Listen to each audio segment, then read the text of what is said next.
ini harus memenuhi minimal 6 jam.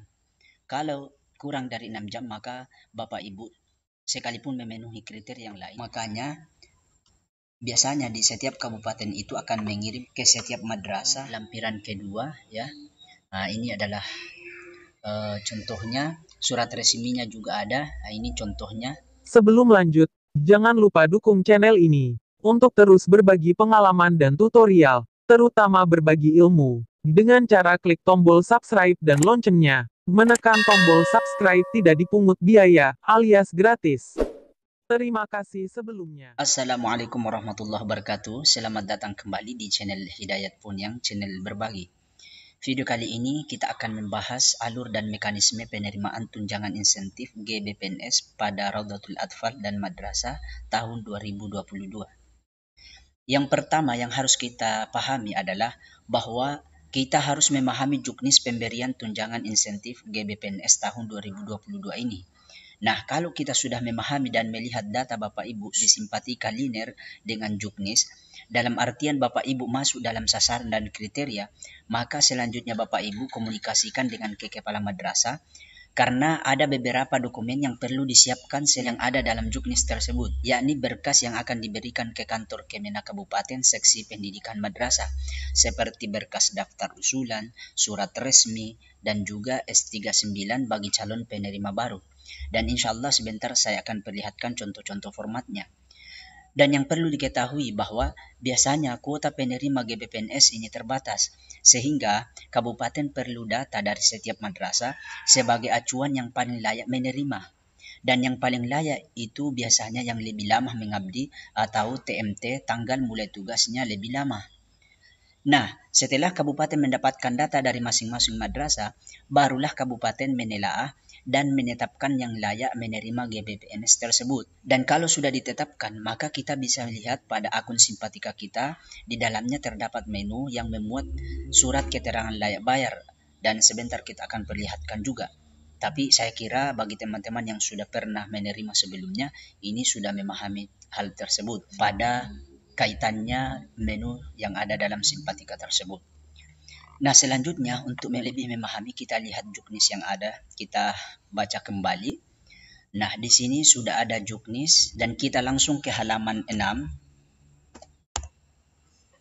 Di halaman 6 ini sudah dijelaskan sasaran dan kriteria. Saya kira Bapak Ibu sudah memahami sasarannya, yakni yang berstatus sebagai guru RA dan madrasah, kemudian yang pasti bukan PNS, bukan CPNS, dan atau P3K pada Kementerian Agama atau instansi lain.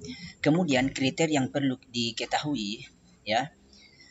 Yang pertama, aktif mengajar di RA atau madrasah dan terdaftar di program Sistem Informasi Manajemen Pendidikan dan Tenaga Kependidikan Kementerian Agama atau Simpatika. Saya kira Bapak Ibu sudah mempunyai semua akun simpatika. Bagi yang belum memiliki akun simpatika, bisa dikomunikasikan kepada kepala madrasahnya kalau memangnya Bapak Ibu ini mengajar di madrasah. Kemudian yang kedua, belum lulus sertifikasi. Selanjutnya memiliki nomor PTK Kementerian Agama atau NPK, nomor pendidik Kemenag, dan atau nomor unik kependidikan dan tenaga kependidikan atau NUPTK. Sebagaimana yang kita ketahui bahwa NPK ini adalah yang diterbitkan oleh Kementerian Agama dan NUPTK ini diterbitkan oleh Kemendikbud. Kemudian guru yang mengajar pada Satuan Administrasi Pangkal Binaan Kementerian Agama. Kemudian berstatus sebagai guru tetap madrasah, yaitu guru bukan pegawai negeri sipil yang diangkat oleh pemerintah atau pemerintah daerah atau kepala madrasah negeri atau swasta. Nah, ini yang dimaksud swasta. Kemudian ya diselenggarakan oleh masyarakat untuk jangka waktu paling singkat 2 tahun.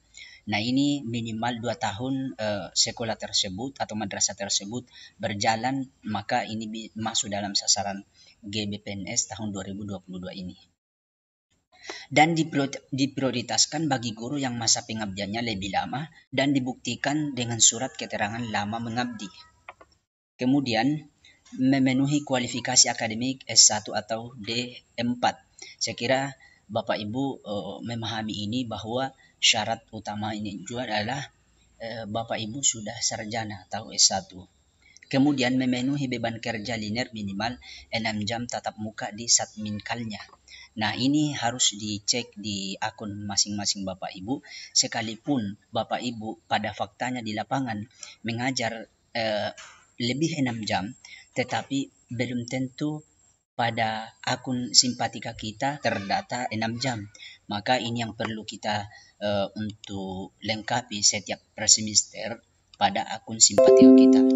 Dan saya perlihatkan contohnya di sini pada akun simpatika Bapak Ibu. Silahkan dibuka pada menu portofolio dan di menu karir,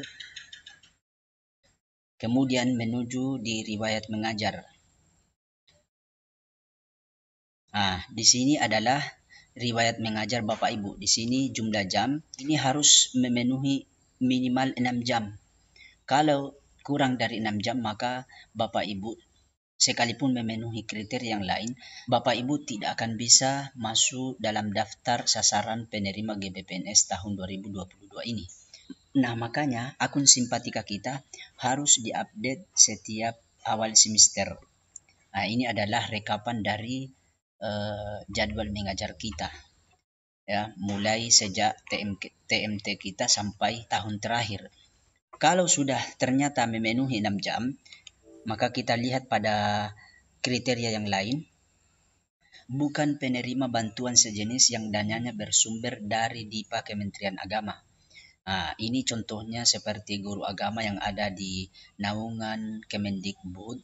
Ini mereka juga bisa mendapatkan GBPNS. Nah, ini yang dimaksud tidak bisa menerima dua-duanya ya. Selanjutnya belum usia pensiun atau 60 tahun. Kemudian tidak beralih status dari guru RA dan madrasah. Artinya sekalipun Bapak Ibu mengajar sebelumnya di RA atau madrasah tetapi beralih status menjadi guru di instansi lain atau bekerja di instansi lain, maka Bapak Ibu tidak bisa menerima GBPNS tahun 2022 ini. Kemudian tidak terikat sebagai tenaga tetap pada instansi lain selain RA atau madrasah, dan tidak merangkap jabatan di lembaga eksekutif, yudikatif, atau legislatif. Contohnya Bapak Ibu ini tidak boleh kalau terdaftar di partai politik. Kemudian tunjangan insentif dibayarkan kepada guru yang dinyatakan layak bayar oleh simpatika, dibuktikan dengan surat keterangan layak bayar. Nah, ini yang saya maksud. Ini kita bisa lihat pada menu tunjangan insentif GBPNS. Nah, ini adalah data tahun lalu dan masih belum ada perubahan ya. Nah, ini masih tahun 2021.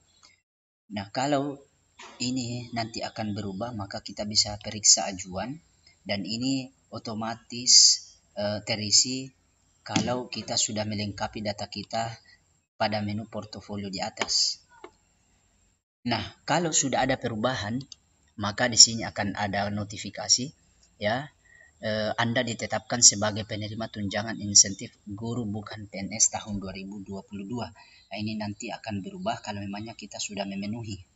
Ini akan muncul kalau kita sudah mengajukan ke Kementerian Agama dan bawa berkas-berkas yang dibutuhkan. Makanya biasanya di setiap kabupaten itu akan mengirim tentang permintaan data bagi guru yang layak mendapatkan GBPNS tersebut.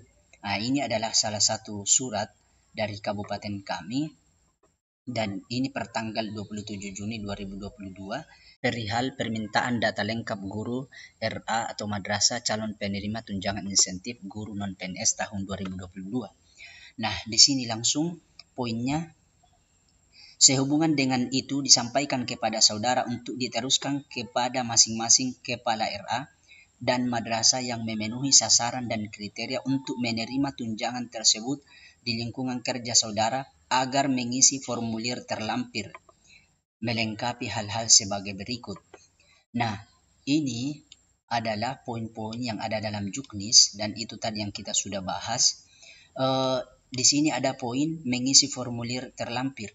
Namun karena kami tidak mendapatkan lampiran dari surat ini, maka kami pedomani surat yang tahun lalu. Ini adalah lampirannya, silakan Bapak Ibu lihat dan tinggal komunikasikan ke kepala madrasahnya.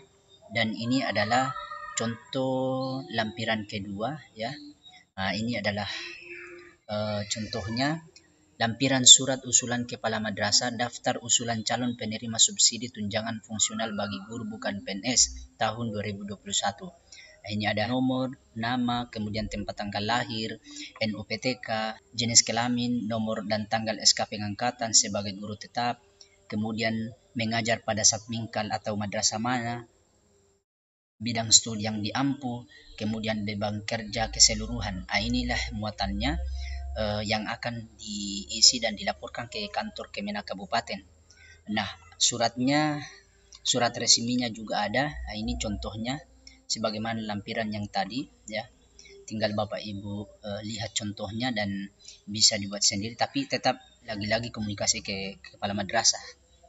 Nah, kalau Bapak Ibu sudah mengajukan dan nanti tinggal kabupaten akan menetapkan siapa yang lebih layak dan siapa yang masih baru. Kalau Bapak Ibu sudah mengusulkan, tinggal Bapak Ibu menunggu informasi dan melihat pada akun simpatika Bapak Ibu sampai di sini ada perubahan. Ini masih tahun 2021 dan akan ada perubahan. Kalau kita mendapatkan notifikasi seperti ini, maka selanjutnya kita bisa cetak. Nah, ini adalah contohnya. Kemudian kita print dan kita bawa ke bank penyalur beserta persyaratan yang lain. Tinggal Bapak Ibu menunggu informasi selanjutnya. Satu lagi yang akan saya perlihatkan bagi teman-teman guru yang baru calon penerima, ya, yang baru memenuhi kriteria. Ini adalah contoh surat keputusan layak tunjangan insentif GBPNS atau S39A. Ini didownload dari akun simpatika madrasah. Ini tidak ada menunya dalam akun simpatika personal Bapak Ibu. Nah, tinggal komunikasikan dengan kepala madrasahnya masing-masing. Cukup saya perlihatkan contohnya. Nah, saya kira demikian pada video kali ini. Semoga bermanfaat. Kurang lebihnya mohon dimaafkan. Wassalamualaikum warahmatullahi wabarakatuh.